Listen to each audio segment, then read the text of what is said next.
Hello BA third year बच्चों, आज हम अमेरिका के संविधान खत्म करके चीन के संविधान पे आ गए हैं।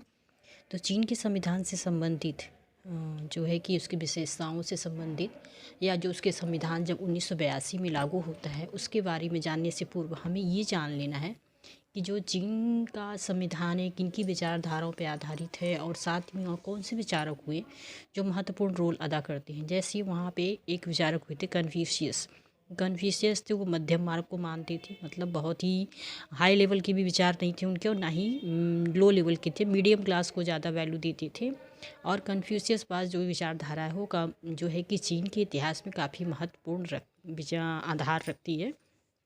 वहीं हम उसके बाद एक दूसरे विचारक की बात करें माओ के बारे में, तो माओ ने कहा था कि 100 फूलों को खिलने दो और 100 क्रांतियों को होने दो या 100 विचारों को टकराने दो।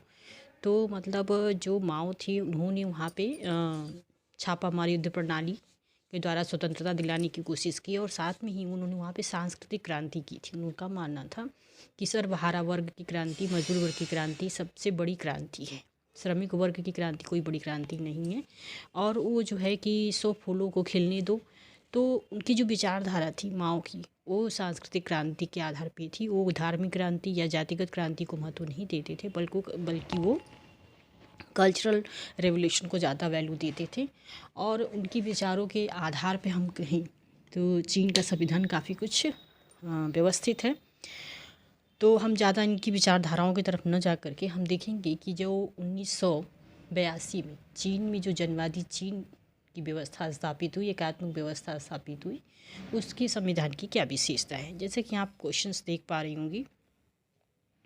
देखिए, पहला क्वेश्चन है कि चीन की साम्यवादी क्रांति में प्रमुख भूमिका निभाई थी किसने, तो आप माओ त्से को टिक करेंगे। फिर है चीन के वर्तमान संविधान में है तो कितने अनुच्छेद और कितने अध्याय हैं, तो इसमें 138 अनुच्छेद यानी ए वाला आंसर सही होगा, और जो कि 4 अध्यायों में विभाजित है।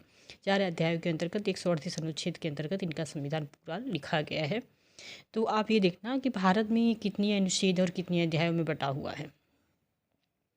चीन के संविधान में संशोधन प्रक्रिया का उल्लेख किया गया है, किसमें किया गया, किस अनुच्छेद में किया गया, आंसर बी सही है, अनुच्छेद 64 में किया गया है।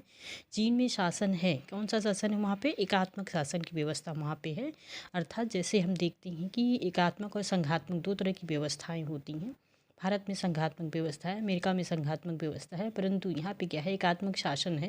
एकात्मक शासन से महत्व मतलब मीन्स ये है कि वहाँ का जो शासन व्यवस्था है वहाँ पे एक व्यक्ति ही सर्वे सर्वा होता है। जैसे कि वहाँ का जो राष्ट्रपति हेड होता है माओ साम्यवादी पार्टी का, वही सब कुछ होता है। तो वहाँ पे एकात्मक शासन व्यवस्था है, संघात्मक नहीं है, मतलब राज्यों को बहुत अधिक अधिकार नहीं दिए गए हैं।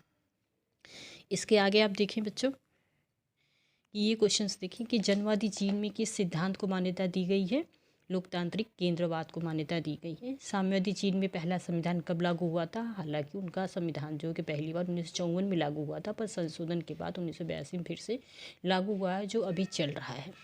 तो चीन का वर्तमान संविधान कब लागू किया गया, 1982 में, ये आपको याद रखना होगा।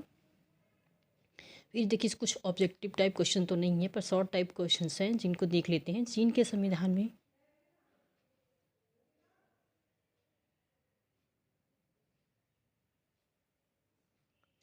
तो आप ये देखें कि चीन के संविधान में संशोधन की प्रक्रिया क्या है।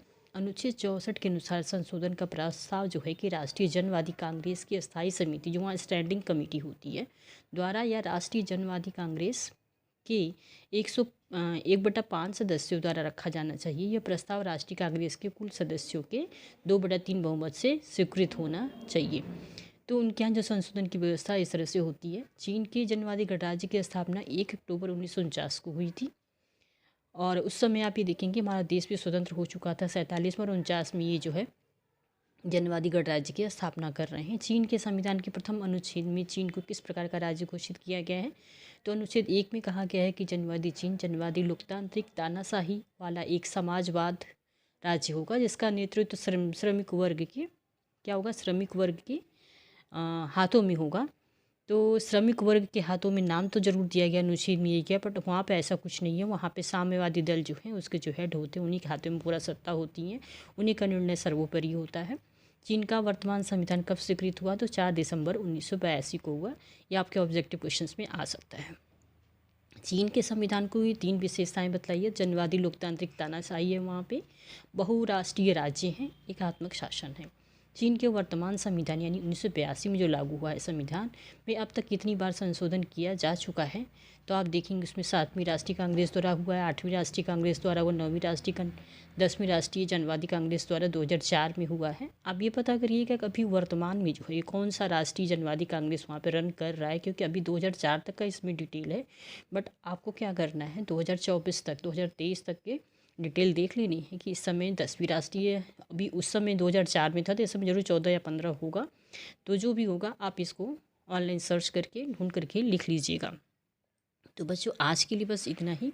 हम जो जनवादी चीन है इसके संविधान की जो 1982 में लागू हुआ उसकी विशेषताओं को जाने। उनके 2 विचारक जो मेन थे, कन्फ्यूशियसवाद भी कहा जाता है उसको, और माओवाद, 2 विचारधाराएं जो उन पे संविधान पे काफ़ी इम्पैक्ट है, उनके बारे में जाना।